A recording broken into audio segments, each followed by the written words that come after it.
लेकिन हाँ, अल्लाह के नबी हमारे लिए बाप की तरह, अल्लाह के नबी ने सही हदीस में फरमाया कि मैं अपनी उम्मत के लिए बाप की तरह, रूहानी औलाद अल्लाह के नबी की आपकी उम्मत में तो करोड़ों की तरह, बेटा लेकिन कोई नहीं। अब नवासे जो नबी के हैं वो नबी के बेटों से कम नहीं। नबी अकरम खुतबा दे रहे हैं, नवासे नजर आए, आप मिंबर से उतरे, अपने दोनों नवासों को गोद में लिया और आपने फरमाया, ओ लोगों, मेरा अल्लाह कुरान में कहता है इन्नमा अमवालुकुम व औलादुकुम फितना, ऐ ईमान वालों, तुम्हारा माल तुम्हारे लिए फितना है, तुम्हारी औलाद तुम्हारे लिए फितना है। मैं अपने इन दोनों नवासों को देख करके बर्दाश्त न कर पाया जब तक मैंने अपना खुतबा न रोक लिया, मैं मिंबर से उतर न गया जब तक इनको अपनी गोद में न ले लिया, इनको चूम न लिया, इनको प्यार न कर लिया, मुझे चैन न मिला।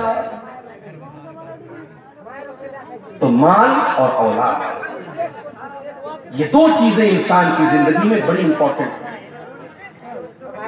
इंसान हराम का रास्ता क्यों अपनाता है?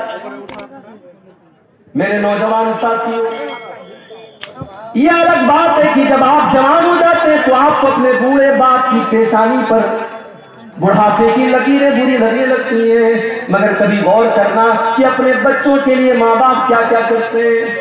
कितने तो ऐसे माँ बाप है जो अपने बच्चों की खुशी के लिए गलत रास्ता भी अपनाने लगते हैं, हालांकि वो जायज नहीं है, हराम है, लेकिन अपने बच्चों की खुशी के लिए माँ बाप कभी कभी हराम और नाजायज रास्ता भी अपनाने लगते हैं। अल्लाह ने फरमाया, या अय्युहल्लज़ीना आमनू ला तुल्हिकुम अमवालुकुम वला औलादुकुम अन ज़िक्रिल्लाह, तुम्हें माल से जितनी भी मोहब्बत हो जाए लेकिन माल के चक्कर में कभी तुम अल्लाह के जिक्र को मत छोड़ना। 2017 की बात है, अल्लाह ने सऊदी अरब जाने का मौका दिया। मदीना के अंदर में असर की नमाज का टाइम था, अजान के 10 मिनट पहले मस्जिद नबी से वॉकिंग डिस्टेंस पर एक नकाब की दुकान पर गया। नकाब खरीदा, मैंने सेलेक्ट कर लिया, पसंद कर लिया, रेट भी तय हो गया। मैं पैसा देने वाला हूं, नकाब देने वाला, नकाब देने वाला है। बगल में मस्जिद नबी के लाउड स्पीकर से अजान की आवाज आने लगी, अल्लाहु अकबर, अल्लाहु अकबर। दुकानदार ने काउंटर बंद कर दिया, पर्दे गिरा दिए, कहा शेख साहब बाद में आइए। मैंने कहा भाई मेरे अजान हो रही है, अभी तो जमात में 10 मिनट का टाइम है, अभी कोई मसला नहीं है, तुम पैसा ले लो, सामान दे दो। कहा नहीं, अजान हो चुकी है, इस बात की इजाजत नहीं है कि हम अजान होने के बाद कोई सौदा सर्व करें। आप नमाज के बाद आइए, दुकान मेरी खुली रहेगी, आपको सामान मिल जाएगा। अल्लाह की कसम, उस दुकानदार में पैसा मेरी जेब में मौजूद है, उसने पैसा न लिया, उसने सामान न दिया। अजान की आवाज सुनने के बाद, ओ लोगों, आज सऊदी अरब के लोग बहुत बुराइयां करते हैं। अल्लाह की कसम, अपनी तमाम कमियों और कोताहियों के बावजूद आज भी इस्लाम अगर अपनी सच्ची हालत में पूरी कायनात के अंदर कहीं मौजूद है तो आपको उस मक्का मदीना की सरजमीन पर मिल जाएगा। अजान हो रही है, दुकान बंद, कोई सौदा नहीं होगा। मुझे कुरान की आयत याद आ गई, रिजालुन ला तुल्हीहिम तिजारतुन वला बैउन अन ज़िक्रिल्लाहि व इक़ामिस सलाह। मेरे नेक बंदे तो वो हैं, मेरे नेक बंदे तो वो हैं, मेरे अल्लाह वाले बंदे तो वो हैं, उनका कारोबार कभी उनको नमाज से नहीं रोकता, उनकी तिजारत उनको कभी नमाज से नहीं रोकती। सीमांचल के जलसे मैं बहुत बोल चुका हूँ, चैनल वालों से भी कई बार कहा है कि भाइयों इन जलसों को की शक्ल मत बिगाड़ो। आपसे भी बार बार कहता हूं कि इन जलसों की शक्ल मत बिगाड़ो। माँ बहनों से बार बार कहता हूं, ये जलसे हैं, ये कुरान और हदीस के नाम पर कायम होते हैं, इन जलसों के तकद्दुस को पामाल न करो। जवान जवान लड़कियां सज धज करके, मेकअप करके, सवर करके इन जलसों में आ रही हैं, और वो बाश और बदमाश किस्म के लड़के रास्तों पर घूम रहे हैं। मेरे भाइयों, अगर जलसों का यही मकसद है तो अल्लाह के वास्ते इन जलसों को बंद कर दीजिए। चैनल वालों, आपने गली गली नुक्कड़ नुक्कड़ चैनल खोले, तकरीरों के, एक तकरीर के 50-50 रिकॉर्ड करने वाले कैमरे लगे हुए हैं। तकरीरों को आपने रिकॉर्ड किया, आपने अपने व्यूअर्स बढ़ाने के लिए, अपने देखने वालों की, अपने दर्शकों की तादाद बढ़ाने के लिए आपने तकरीर कुछ थी, आपने उस पर गर्मा गर्म कोई टॉपिक डाल दिया जो मैंने अपनी तकरीर में जो बात कही भी नहीं, जिसका जिक्र भी मैंने न किया, वो बात आपने मेरी तकरीर में उसका टॉपिक बना दिया। उसको कितने चैनल वाले मेरी तकरीर के साथ नंगी औरत की तस्वीर मेरे फोटो के साथ लगाते हैं और टॉपिक क्या रखते हैं, मेले में जाने वाली लड़कियां ये टॉपिक लगाते हैं, और एक बेहुदा और उरिया लिबास पहने हुए एक लड़की की तस्वीर मेरे बगल में लगाते हैं। लोग व्हाट्सएप करके मुझसे पूछते हैं मौलाना साहब इसका क्या जवाब है आपके पास? मेरे पास अल्लाह की कसम कोई जवाब नहीं। पैसा कमाओ मेरे भाई, मगर पैसा कमाने के लिए इतना न गिर जाओ कि आप हलाल और हराम की हदों को भूल जाओ। इस चीज का भी आपको हिसाब देना पड़ेगा।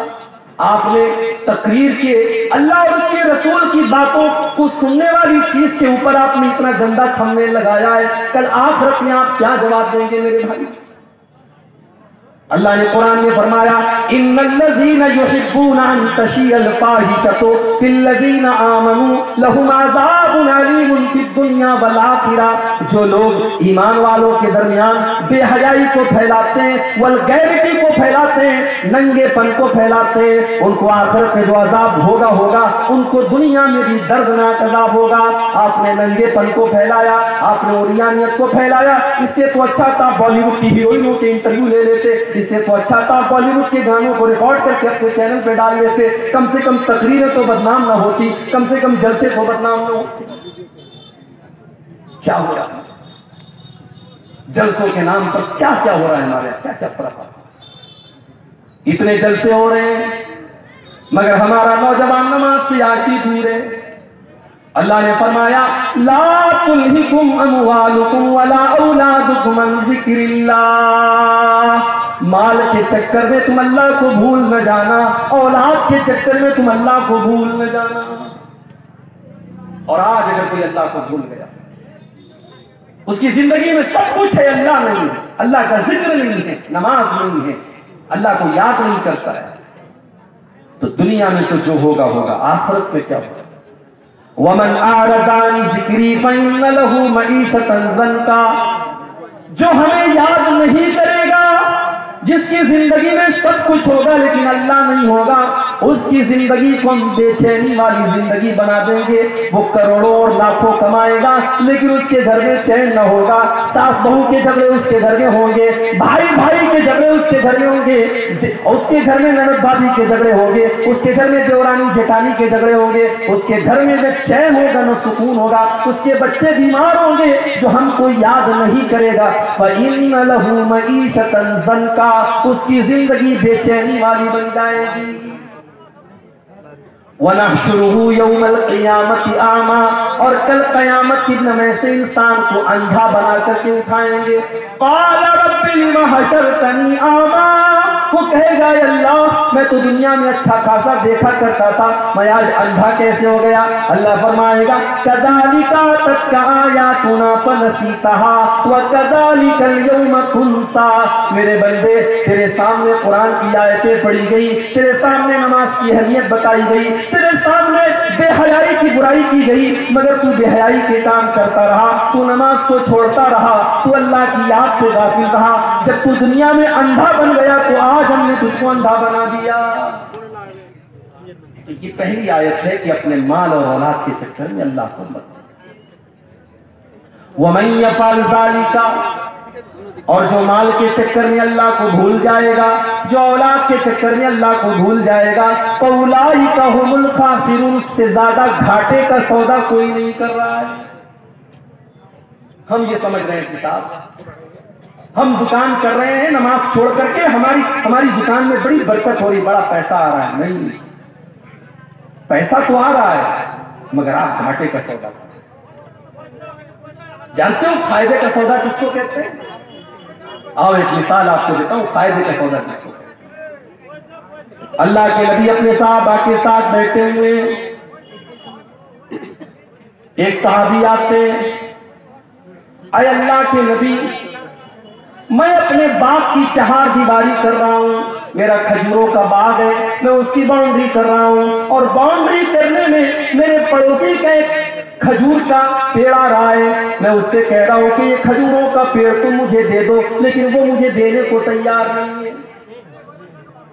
नबी अकरम ने उसको बुलाया, कहा भाई अपने बाग की बाउंड्री कर रहा है, तुम्हारा एक पेड़ इसकी बाउंड्री के रास्ते में आ रहा है, तुम अपने पेड़ की जो मुनासिब कीमत है दे दो। उसने कहा नहीं, मैं नहीं दे सकता। उसने कहा मैं ये पेड़ नहीं दे सकता।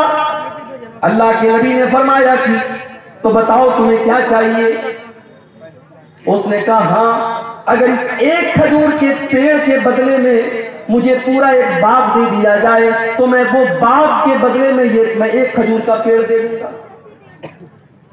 नबी अकरम ने अपने सहाबा से कहा, ऐ मेरे सहाबा, कोई है जो इससे इस पेड़ को खरीद ले, मैं उसको जन्नत की गारंटी देता हूं, इससे बेहतर खजूरों का बाग उसको जन्नत में मिलेगा। कोई है अल्लाह का बंदा जो अपना खजूरों का बाग इसको दे दे और इसका ये पेड़ खरीद ले। एक साहबी खड़े हो गए, उनका नाम था अबू दहदा। उन्होंने कहा अल्लाह के नबी, मेरा एक बहुत बड़ा खजूरों का बाग है, मैं आपको गवाह बना करके कहता हूं कि मैं अपना खजूरों का बाग इसको दे रहा हूं, और इसका वो एक खजूर का पेड़ मैं लेकर के अपने इस सहाबी भाई को दे रहा हूं। सौदा डन हो गया।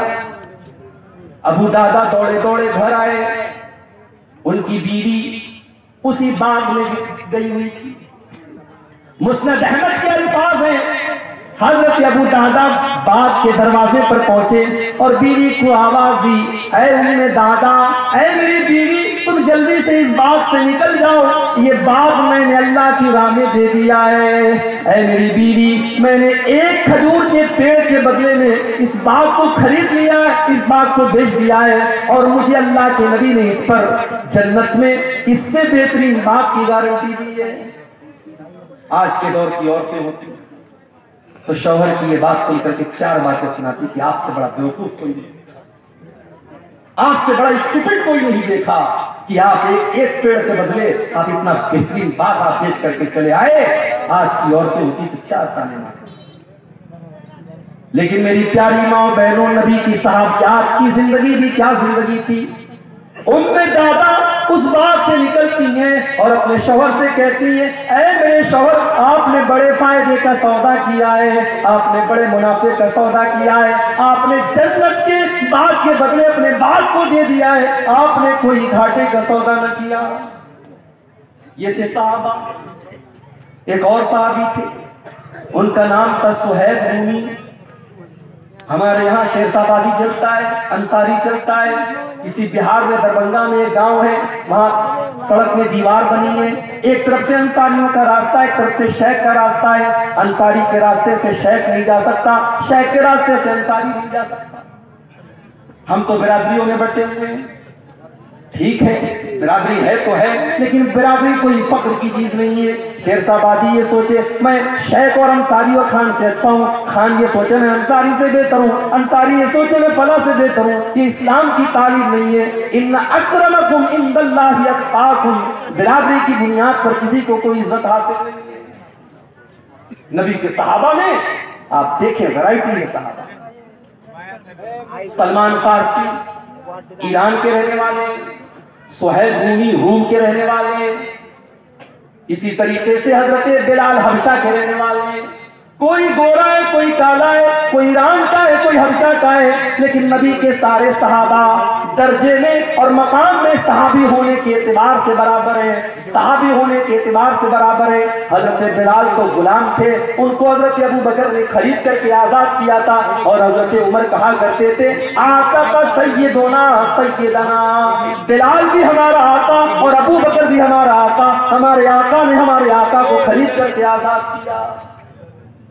बंदो मोहताज बनी एक तेरे दरबार में पहुंचे तो सभी। अगर अल्लाह ने आपको तौफीक दी होगी, आपने हज किया होगा, आपने उम्रा किया होगा, आपने देखा होगा कि अल्लाह के घर का तवाफ करने में गोरे और काले का कोई फर्क नहीं, अंसारी और शेखजाबादी का कोई फर्क नहीं, अमीर और गरीब का कोई फर्क नहीं। सारे के सारे लोग एक ही आवाज दे रहे, लब्बैक अल्लाहुम्मा लब्बैक की सदाएं दे रहे। एक ही आवाज है, एक ही ड्रेस कोड है, एक ही घर का तवाफ कर रहे हैं और एक ही मकसद है कि अल्लाह राज़ी हो जाए। सुहैब रज़ी अल्लाह तआला अन्हु रूम के रहने वाले, गुलाम बन करके मक्का में आए, किसी ने आजाद कर दिया, बिजनेस करने लगे। अल्लाह ने तिजारत में बरकत रखी है, तिजारत में बरकत है। उलमा कहते हैं कि सबसे बेहतरीन पेशा खेती करना है और खेती करने के बाद सबसे बेहतरीन पेशा तिजारत है। तिजारत में अल्लाह ने बहुत बरकत रखी। हजरत सुहैब रूमी रज़ी अल्लाह तआला ने तिजारत की, बिजनेस किया और अल्लाह ने बरकत दी, बहुत पैसा कमाया। नबी अकरम के ऊपर ईमान लाए, सहाबी हो गए।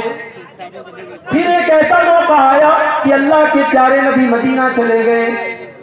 सुहैब रूमी अभी मक्का में ठहरे हुए हैं, उनको अपना कारोबार भी देखना है, अपने घर वालों को भी देखना है।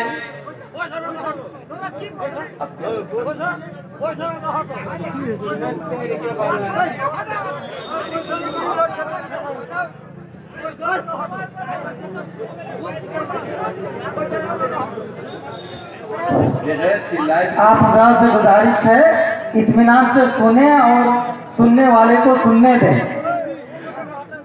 डिस्टर्ब ना करें। किसी का कोई पर्सनल मैटर तो किनारे लेके जाके आप लोग इत्मीनान रखें, जैसे सुनना हो सुने, इत्मीनान रखें। सुहैब रूमी रज़ी अल्लाह तआला अन्हु अपने सारे बिजनेस का सेटअप करते हैं, सारे माल को इकट्ठा करते हैं और तैयारी करते हैं मदीना जाने की। सामान पैक कर लिया, ऊंट तैयार हो गया। सुहैब रूमी मक्का से निकलने लगे। मक्का के काफिरों ने ऊंट की नकेल पकड़ी, कहां जा रहे हो? कहा मैं मदीना जा रहा हूं, यस्रिब जा रहा हूं, अपने नबी के पास जा रहा हूं। मक्का वालों ने कहा सुहैब हम तुम्हें मदीना न जाने देंगे, तुमने सारी जिंदगी मक्का में रह करके पैसा कमाया और आज चाहते हो कि अपनी सारी कमाई लेकर के तुम मदीना चले जाओ। ऐ सुहैब हम कभी ऐसा न होने देंगे। तो फिर क्या करते हो? कहा मैं हमारे पास बस एक ही ऑप्शन है, तुम अपना सारा